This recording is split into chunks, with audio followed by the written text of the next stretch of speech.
Hi, I'm J.E. Prazzi, speculative fiction author and the writer of the Malfunction Trilogy and the Raventree Society, and the acquisitions editor for PFW, the Phoenix Fiction Writers. I'm here today with a kind of a booktube video, the first non-tag video. If you're familiar with my format, I'm really kind of chilled and relaxed.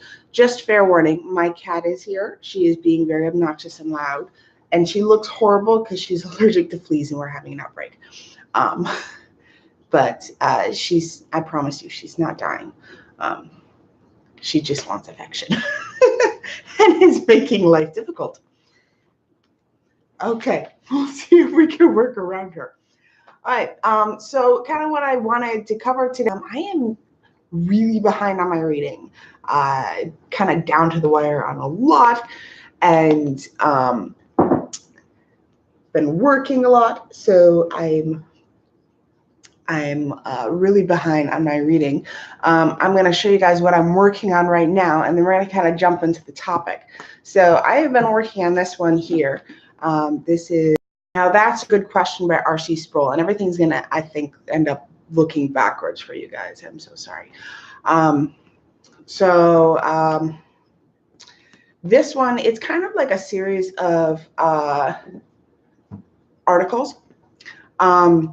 So it's hard to kind of get into. I usually read at night, so by the time I get into it, it's usually I'm usually pretty tired, and it's hard to focus on something that's kind of skipping around so much. So that's the reason why I've been working on that one for like 2 years. And then I'm currently in the middle of, this is The Three Musketeers. And this book is huge. It's all tiny print too. I am not very far into this. I am, chapter 12. So not very far, but I took a break from this to work on some other things, and that includes this book, The Last Stewards, which is book 3 of the Steward Saga by fellow Phoenix fiction writer Janelle Garrett. So I wanted to read this because I'm behind on beta reading for her, and I want to be able to beta read number 4. So I'm about halfway through this. Really, really good if you enjoy like Brandon Sanderson type fantasy. Quick fact, I actually did the covers for this series. So that's fun. So that's what I'm working on reading right now. Like I said, I'm really, really behind, but eventually I'll catch up on some of those and maybe do some book reviews, which is kind of what BookTube is for. But because I haven't really finished anything except for a few short stories this year, I'm going to be kind of doing this discussion video today. So I am a science fiction writer. I also write horror. I chose to go with speculative fiction because eventually I want to reach out into some other genres as well. I want to do, I have urban fantasy. I have a low fantasy book series I'm hoping to put out eventually. On my blog, I have Tahiri, which is kind of a blend of Peter Pan and Moana, like it's Polynesian fantasy. But kind of my first love and what I started out with is cyberpunk. So I have 2 books out in the trilogy. I'm working on the 3rd one now, and that is the Malfunction Trilogy. The Malfunction Trilogy, I define it as biopunk dystopian. But because people don't really know what biopunk is, I usually tend to sell them as cyberpunk. Now, the reason why I chose to go with biopunk instead of cyberpunk is that cyberpunk has a really specific feel for the audience. And I think that a lot of times people get that wrong, and that steers a lot of people who would love the themes and messages in cyberpunk away from cyberpunk and biopunk. And the reason why they get lumped together so much is that biopunk is kind of a sister subgenre or almost a daughter subgenre of cyberpunk. It's newer. It's only emerged in the last couple of years, but it has a lot of the same themes and messages. And these are my first loves. Like when I got into writing, science fiction. I was working on this trilogy. I was like, I don't even like science fiction. Why am I writing a science fiction? And so I started doing some research and some reading and realized the majority of the stories that I really, really love are science fiction. I just don't tend to go for the space opera. And space opera is usually the stuff that's pitched as science fiction. So we're talking about Star Wars, which I would actually say is a space fantasy, Star Trek, Stargate, most of those stories where you're in a spaceship and you're visiting alien races, Doctor Who, time travel, big groups of people and exploring space and new cultures and new races. I don't tend to actually enjoy that very much. I like something a little bit grittier. I like something a little bit less theoretical and a little bit less out there. And I think that cyberpunk really, really fits my taste. And I find that a lot of people who I talk to who don't enjoy science fiction, their biggest fear is kind of all this jargon and all this technological stuff, which they have a hard time understanding. And in space opera, you're not really supposed to understand it. And there is hard science fiction, which, for instance, the Mars Diary, which people are familiar with, which definitely does have a lot of jargon. But as popular as that is, it's kind of proven that you don't have to be science-minded to fully understand. And I've found kind of the same thing with my readers who have enjoyed the cyberpunk that I'm working on, is that they're like, science fiction isn't really for me. But when they read it, and there is some stuff because I like hard fiction, I tend to put a little bit of a higher level in as far as like describing the science stuff. But it's not necessary to enjoy the book. Like you can enjoy the book and not fully understand the science. And I find that people tend to enjoy cyberpunk a little bit more when they're coming to it with that fear of science, because cyberpunk is a little bit more near future, and it's not quite as intimidating. You're not running into a bunch of alien races and getting a whole bunch of jargon. So yeah, I wanted to talk a little bit about cyberpunk and biopunk, about what exactly it is, and kind of some of the themes and messages. And there's my cat yowling. So, and to kind of explain why I love it so much and why I think it deserves a little bit more recognition in books and in television and whatnot. So first, for kind of a definition. So cyberpunk in particular is kind of hard to nail down. There's a lot of people who have a lot of different definitions. The most recognizable and kind of marketable version of cyberpunk goes back to the roots in these 80s and 90s. Late 80s, early 90s, in things like Neuromancer, which is a book that was kind of kicked it off, and then also Blade Runner, which is the most recognizable, I guess, of cyberpunk, where it's very Japanese. There's lots of neon lights. There's lots of like dirty, punky, like lower class people in a big cluttered city, and hover cars zipping by and big corporations. So kind of things that people who believe that this is the only form of cyberpunk, and cyberpunk doesn't reach outside of that. What you're looking for is you're looking for near future. So in the 80s and 90s, that would be about now, in the time we're living, is what they were speculating about. They would talk about, like I said, the big cities, crowded spaces, a dystopian setting, and the bad guys are usually an oversized corporation. So that kind of brings in the punk. I don't actually subscribe to that. I think that that's a very narrow view. I think that's the popular version of cyberpunk, and there's definitely a place for that. And I've written a few of those things because it's a very interesting thing to look at. But there's other versions of that as well. There's and I'm going to look for the video and try and put it below. But there is a discussion. One of the videos that I was doing research when I was researching the marketing for cyberpunk, the guy was talking about the fears of the 80s and 90s society and how they built into that, but also the Japanese culture and how much influence that had on it. And the Japanese culture was really reeling still from Hiroshima and Nagasaki, and the themes of technology just decimating people and destroying people and nuclear fallout, which actually has a lot of biopunk in it. But if you look at anime and that kind of Japanese style of art, cyberpunk is really prevalent in that as well. Slightly different flavor, and I would actually say that we borrow more from them. That they were kind of the ones who started. We probably borrowed more from them, especially if you're looking at Blade Runner, where there's Japanese writing all over, and it's like Tokyo. Yeah, but I don't think, I think, like I said, that's a very narrow view of the genre, and I think it gets a lot broader than that.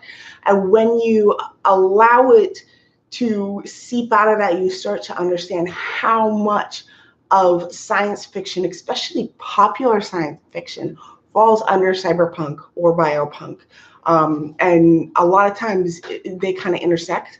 But I would say cyberpunk is the more popular. So when I'm looking at cyberpunk, I'm looking at the two aspects, cyber being cybernetic. So for me, the main thing about cyberpunk is it's a collision between cybernetics, between technology and humanity. So it's what happens when humanity and technology clash and how that changes our culture. So we're looking at, yes, still near future, although some of my stuff is much more distant, but you're kind of looking at an emergence of some of these new technologies and looking at what immediately is going to happen to society and run into those. So robots, AI, transhumanism, bionics,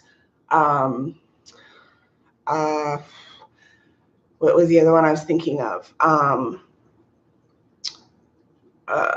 Anyways, you get the point. Like these kind of the internet and chips and scanning and all of these kind of things in technology that could cause a major kind of crash and change society and change humanity in huge ways. And the other thing the punk kind of indicates, and I don't think that it's always necessarily true of everything in the cyberpunk genre. I think you can have cyberpunk that doesn't have this class, but the punk suggests that it's kind of divergent in its leaning. So we're looking at something that's kind of anti-government, anti-corporation, where society is the bad guy, whether that is, an overreaching government and those dystopian feels, whether that is a giant conglomerate or corporation, whether that is society at large who is kind of set apart. So a lot of times the protagonist is going to be someone who is kind of an outcast, who is poor, who is on the outer kind of edges of society. And we're kind of getting that viewpoint of the world. So a lot of times it takes on those kind of dystopian, dirty, gritty, kind of depressing and negative connotations. And I don't think that's always true. If you look at Big Hero 6, that is a cyberpunk. I would say that cyberpunk through and through. I mean, it's got the Japanese influence. We have the collision of technology and humanity. And that is, even though it deals with some really heavy topics like death, society is not the bad guy at all. There is a specific bad guy in that movie who is not, it's not big corporation. It's not, even though they suggest at first. So I think that's probably where you could still kind of get the punk aspect, is that they suggest the corporation at first is the bad guy. So I think you can still have a kind of positive utopian type setting, a happier setting that's not quite so gritty and so dark, and still have a good cyberpunk. And I also think, like I said, the neon lights and the Japanese influence and the crowded cities, I think that's more tropes of the genre and even cliches of the genre in some ways. Like if we look at the kind of noir setting and the detective who's, you know, if you want to look at Altered Carbon, for instance, that's got a lot of cliches, especially of the books in the cyberpunk genre. And I actually kind of, when I'm writing in that kind of trope-laden cyberpunk with neon lights and the what I would refer to as being Blade Runner, that Blade Runner ilk of cyberpunk. When I'm writing in that, I like to kind of twist those things on their head and still work with that punk aspect, but to stay away from those kind of loner characters, the really negative, gritty views of humanity in general, even though I do tend to kind of have those viewpoints. And then biopunk, like I said, is kind of like a sister genre, or even a daughter subgenre of that. A lot of times they work together. So when you're looking at biopunk, you're looking at the collision of biological science with society. So what we're talking about is designer diseases. We're talking about genetic alterations. We're talking about man-made monsters. So these kind of aspects, which kind of include more body horror type aspects. That's my phone going off. No science geeks are shooting at me. Trust me.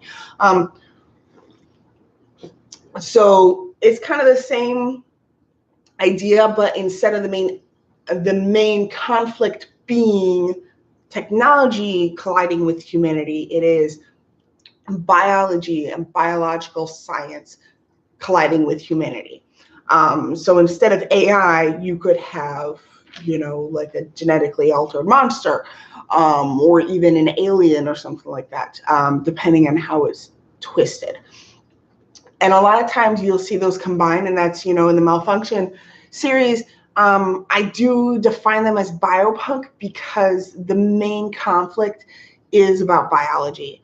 But there's also, I'd say maybe the second main conflict, or probably because this is kind of a high concept science fiction, the high concept in this is the cyberpunk concept. And that's the idea of cyborgs who can be controlled, their bodies can be controlled like puppets through, why can't I think of that word right now?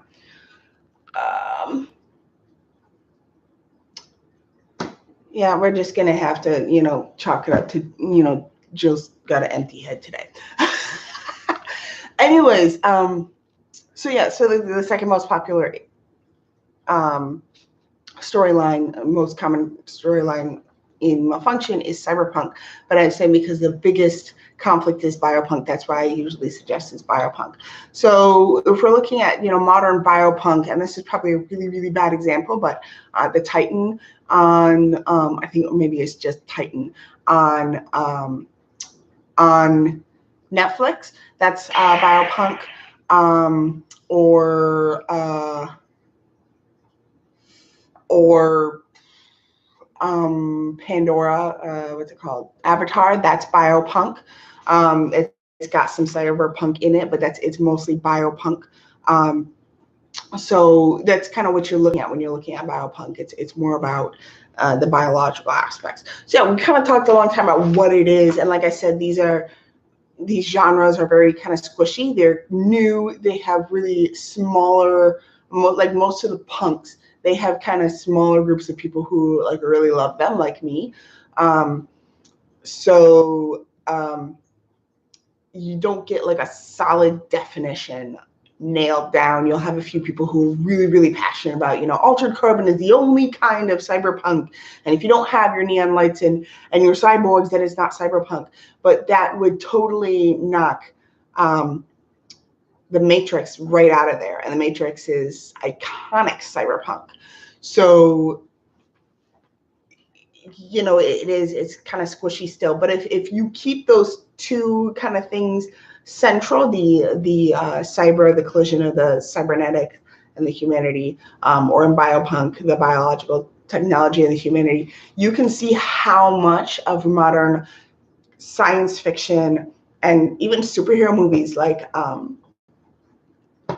Winter Soldier is biopunk, and Iron Man would be cyberpunk, because these aspects are all like really strong in those stories.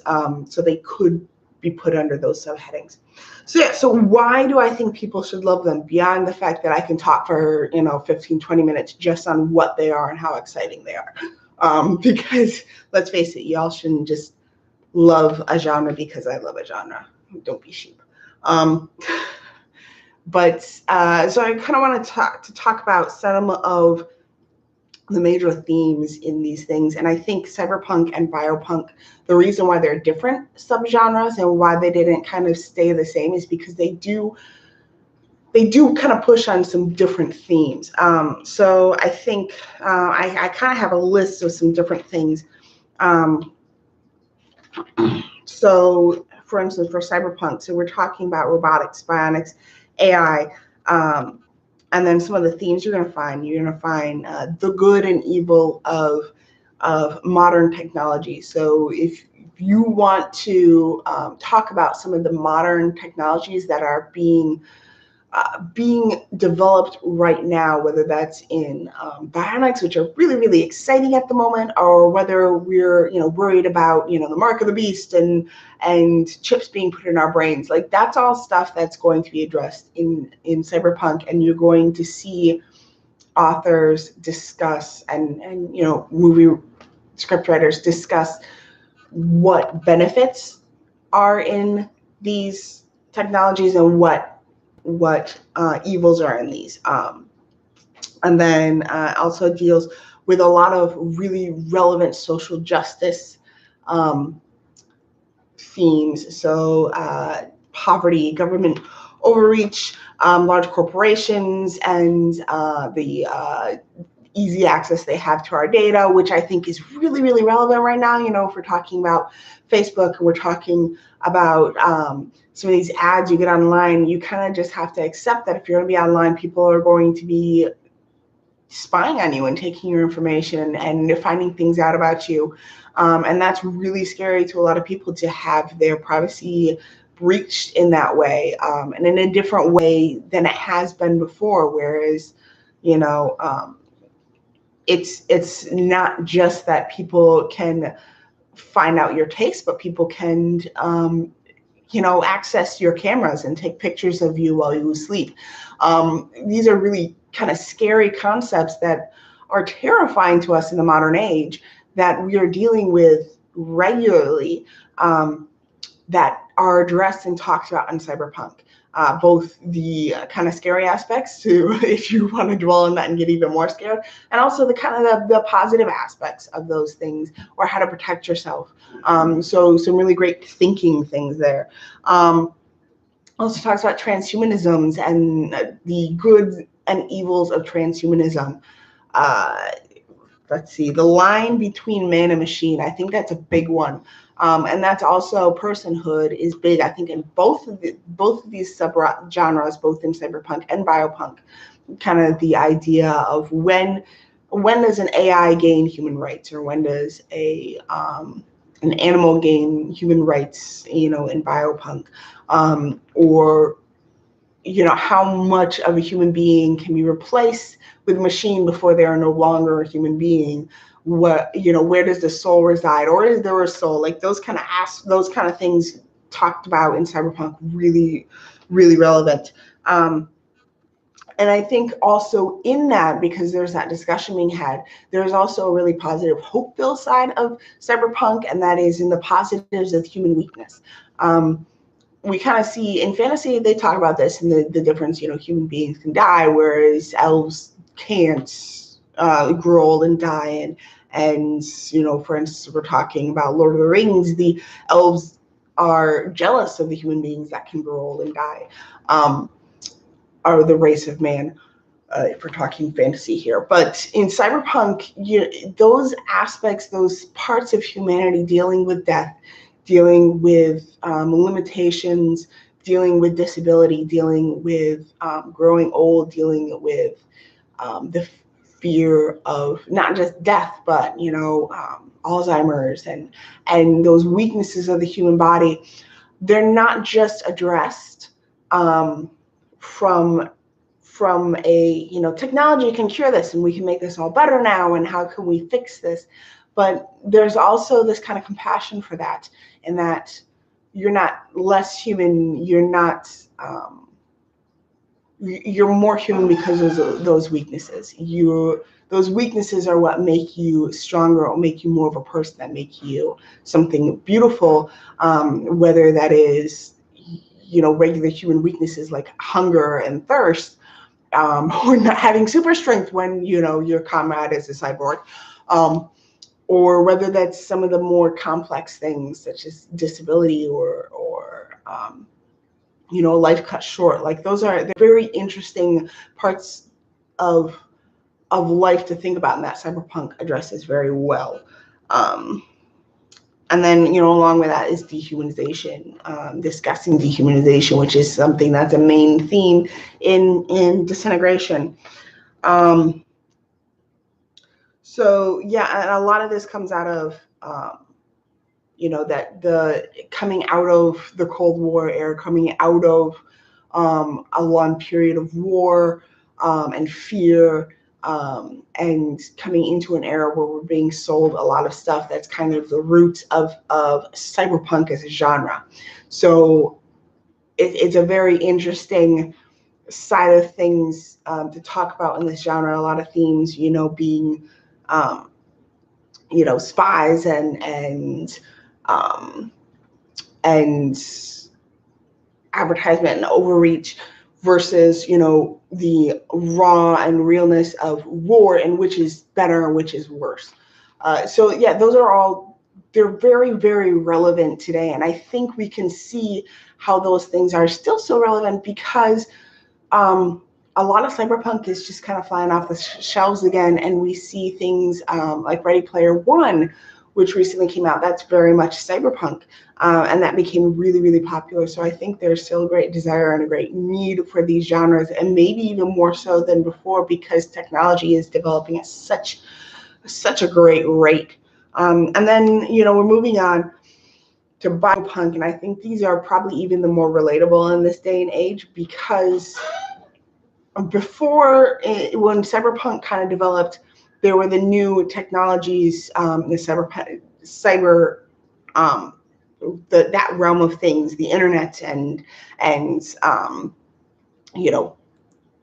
the idea that people could get into your brain, or people could get into your homes, or people could get at you through social media, through advertising, through your television, through robotics and AI and whatnot.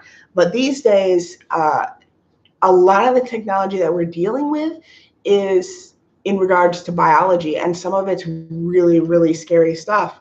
And there can be positive spins to it as well, but I think there's a lot of ethics to talk about there.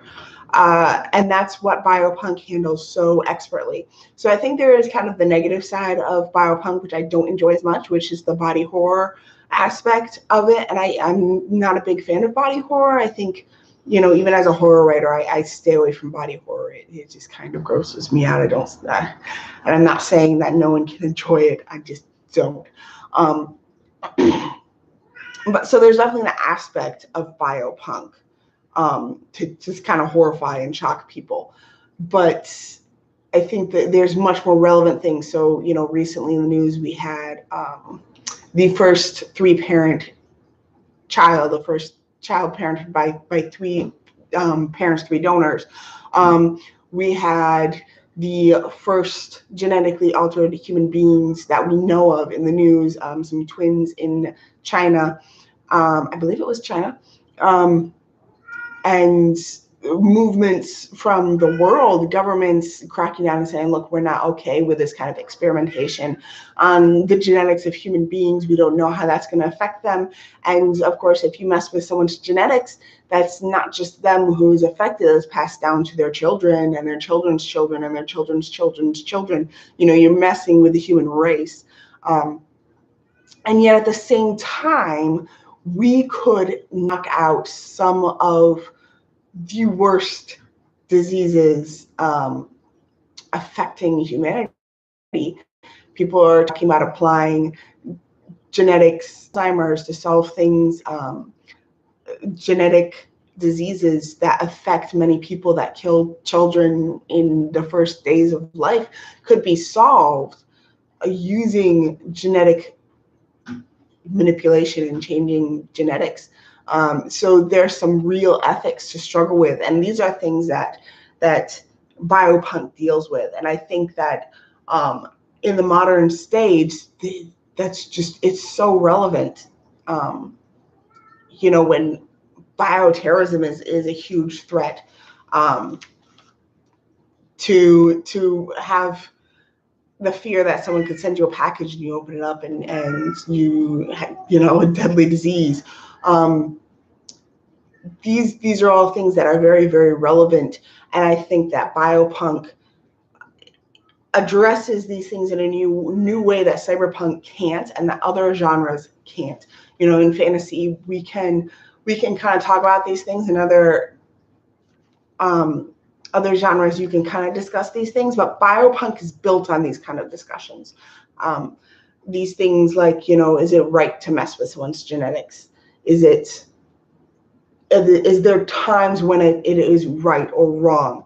Is there a line you can't cross where you put enough of something else into a human being and they are no longer a human being, to make someone faster or stronger, and you put a little bit of animal DNA in them? Does that change what they are? Whereas, in cyberpunk, we're like, okay, what if we take out your heart and replace it with a cybernetic heart? What if we take off your arm and replace it with a cybernetic arm? We're not just talking about changing someone's anatomy. We're talking about changing someone from before they're born, on a genetic level, and talking about what separates man from beast in that aspect. So I think those are really, really interesting questions. Just talking about some really relevant things that just don't get discussed in the modern. You don't sit down at a dinner table and talk about genetic manipulation. Well, my family does, but my family is also kind of crazy.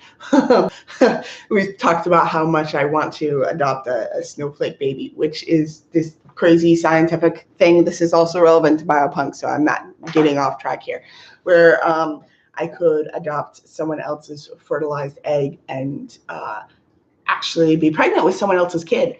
And there was recently a couple that gave birth to a child who was actually older than them, who was fertilized before they were born. So, these are very, very relevant, very interesting things that you don't get a chance to discuss in normal life because they sound so out there and so weird and so science fiction-y. Like, what are you talking about? There was, pig human hybrids. There was a sheep raised in a bag instead of in a mother's womb. Like, they're not discussions you normally get to have, and the morality of these are not things that you normally get to discuss. So I think that's why biopunk is such a relevant, such a powerful genre. So yeah, I don't think I kind of gone a good distance here talking about what cyberpunk and biopunk are, and why they're so exciting to me, why they're so relevant, why I think they need to be picked up more and talked about more, and put into the public eye more, recognized more as what they are, because a lot of popular science fiction right now is, especially in the cyberpunk genre, a lot of popular science fiction is cyberpunk, and to be called what they are and recognize what they are, I think would be helpful for people in multiple communities to be able to find art that speaks to them and that feeds their thoughts and their compassions and their lives, as we're looking at some pretty big questions on the modern stage and with science fiction. So just some kind of in closing, if you are interested in some of these these things in science fiction, this is, you are probably a good candidate to enjoy cyberpunk or biopunk. So if you enjoy hard science fiction, if you enjoy science fiction that deals with some more realistic sciences, so, real science stuff that's already happening right now, a lot of cyberpunk and biopunk takes science that is already in development and extrapolates on where that could go. If you like science fiction that prepares us for the future, that's not just guessing at what might come or playing around with aliens and planets, but talking about some things that we can actually see coming down the line and how to prepare for those things. If you like stories that force you to face your darkness, and I think that, like I said, not all cyberpunk and biopunk needs to be gritty or dark, but there is that definite side of it. And I think that it's really important for us to read fiction like that. So if you are one of those people who enjoys kind of darker fiction, or who enjoys seeing the darker side in humanity and how to deal with that, and how to come out of that in a more hopeful way, I think that's a good. And this is on a more hopeful side. If you enjoy fiction that portrays our weaknesses as strength, that doesn't just throw a hero out there who's Superman, but something that recognizes death and hunger and fear as being positive in some aspects, as being part of the human race. If you like fiction that opens your eyes to human suffering, like I said, a lot of this deals with a lot of social justice issues that are very relevant. Sex trafficking, human trafficking, governments that take advantage of their people. And on a lighter note, if you just like science fiction with really cruel premises, I mean, The Matrix and Terminator, those are in the cyberpunk genre, and those are living on as some of the most imaginative science fiction to ever hit the scene, and still being developed in incredible ways. So yeah, if you enjoy science fiction with these kind of themes, I definitely suggest you look more into cyberpunk and biopunk and join me in my kind of passionate love of these genres. So yeah, I'm gonna kind of close there. I've been like talking on end for 37 minutes about why I love cyberpunk and biopunk. But I hope I've convinced at least a few of you that it's really exciting stuff. So I'm going to add a few of my favorite resources down below in the description. And I hope you guys will check them out and let me know if you are already a lover of cyberpunk or biopunk, if you agree with me on my definitions and my thoughts on these, or if you are someone who has never read these genres and is interested in them. If you have any questions at all, actually, I would love to answer those as well.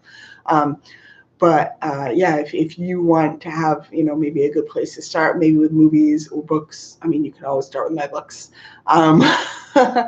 But yeah, so until next week, I will bid you guys adieu.